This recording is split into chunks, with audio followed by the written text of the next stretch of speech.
Aliran nativisme. Aliran ini berpendapat bahwa perkembangan manusia itu telah ditentukan oleh faktor-faktor yang dibawa manusia sejak lahir. Pembawaan yang telah terdapat pada waktu dilahirkan itulah yang menentukan hasil perkembangannya. Menurut kaum nativisme, pendidikan tidak dapat mengubah sifat-sifat pembawaan. Tokoh aliran nativisme adalah Schopenhauer.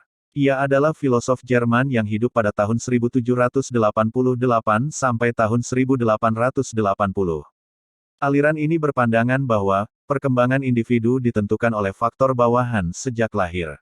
Pendapat kaum nativistik bahwa proses pemerolehan bahasa pertama, anak perlahan menggunakan kemampuan lingualnya yang telah terprogram secara genetis. Sehingga menurut para pakar teori ini, lingkungan tidak mempunyai pengaruh dalam proses pemerolehan bahasa. Aliran nativisme menekankan pada segala sesuatu yang berhubungan tentang pembawaan diri manusia yang telah diberikan oleh Tuhan Yang Maha Esa sejak ia dilahirkan ke dunia. Contohnya, seorang bayi lahir dari orang tua yang pintar, maka bayi itu pun akan pintar.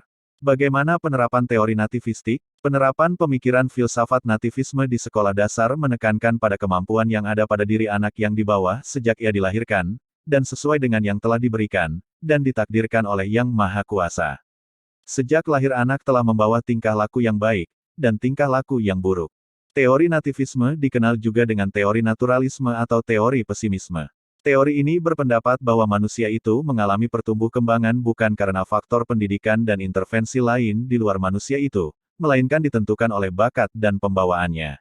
Bagi nativisme, lingkungan sekitar tidak ada artinya sebab lingkungan tidak akan berdaya dalam mempengaruhi perkembangan anak. Penganut pandangan ini menyatakan bahwa kalau anak mempunyai pembawaan jahat maka dia akan menjadi jahat.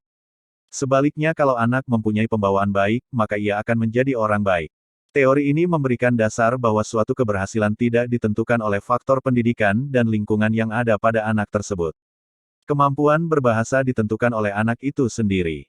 Lingkungan sekitar tidak ada, artinya sebab lingkungan itu tidak akan berdaya dalam mempengaruhi perkembangan anak. Kemampuan berbahasa seorang anak dapat dipengaruhi oleh beberapa faktor intern di antaranya. 1.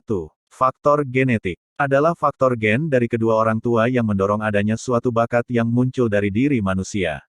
Contohnya adalah jika kedua orang tua anak itu adalah seorang penyanyi maka anaknya memiliki bakat pembawaan sebagai seorang penyanyi yang prosentasenya besar.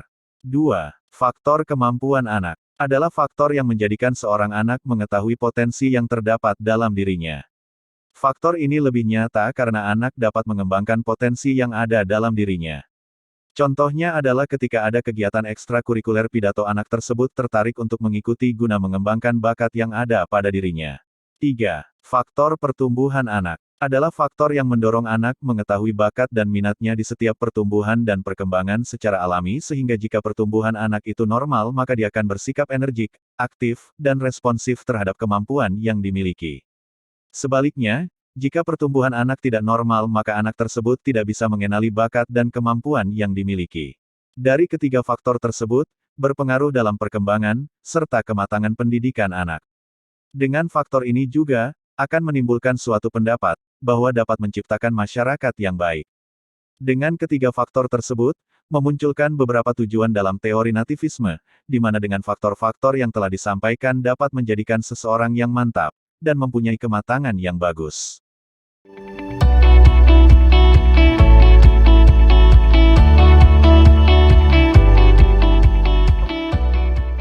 Kelebihan teori belajar nativistik. 1. Mampu memunculkan bakat yang dimiliki. Dengan teori ini, diharapkan manusia bisa mengoptimalkan bakat yang dimiliki, dikarenakan telah mengetahui bakat yang bisa dikembangkannya. Dengan adanya hal ini, memudahkan manusia mengembangkan sesuatu, yang bisa berdampak besar terhadap kemajuan dirinya. 2. Mendorong manusia mewujudkan diri yang berkompetensi. Jadi dengan teori ini, diharapkan setiap manusia harus lebih kreatif, dan inovatif, dalam upaya pengembangan bakat, dan minat, agar menjadi manusia yang berkompeten, sehingga bisa bersaing dengan orang lain, dalam menghadapi tantangan zaman sekarang yang semakin lama semakin dibutuhkan manusia yang mempunyai kompeten lebih unggul daripada yang lain.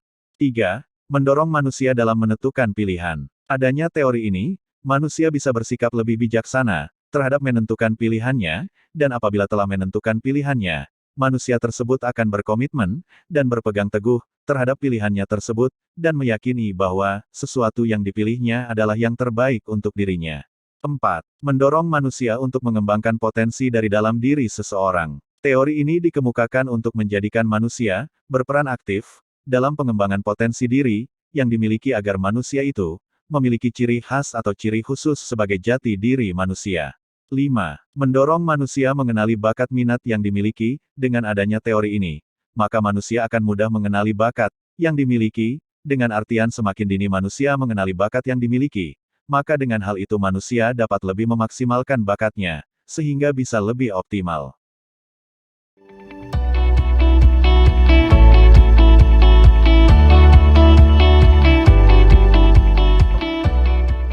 Implikasi teori nativisme terhadap pendidikan, pembelajaran yaitu kurang memberikan kemungkinan bagi pendidik dalam upaya mengubah kepribadian peserta didik. Berdasarkan hal itu peranan pendidikan atau sekolah sedikit sekali dapat dipertimbangkan untuk dapat mengubah perkembangan peserta didik. Akan tetapi hal yang demikian justru bertentangan dengan kenyataan yang kita hadapi, karena sudah ternyata sejak zaman dahulu hingga sekarang orang berusaha mendidik generasi muda, karena pendidikan itu hal yang dapat, perlu, bahkan harus dilakukan. Jadi konsepsi nativisme ini tidak dapat dipertahankan dan tidak dapat dipertanggungjawabkan. Para penganut aliran nativisme berpandangan bahwa bayi itu lahir sudah dengan pembawaan baik dan pembawaan buruk.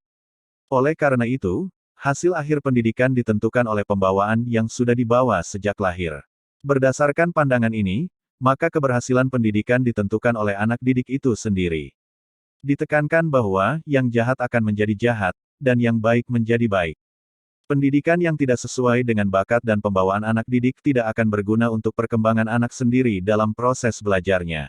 Bagi nativisme, lingkungan sekitar tidak ada artinya sebab lingkungan tidak akan berdaya dalam mempengaruhi perkembangan anak.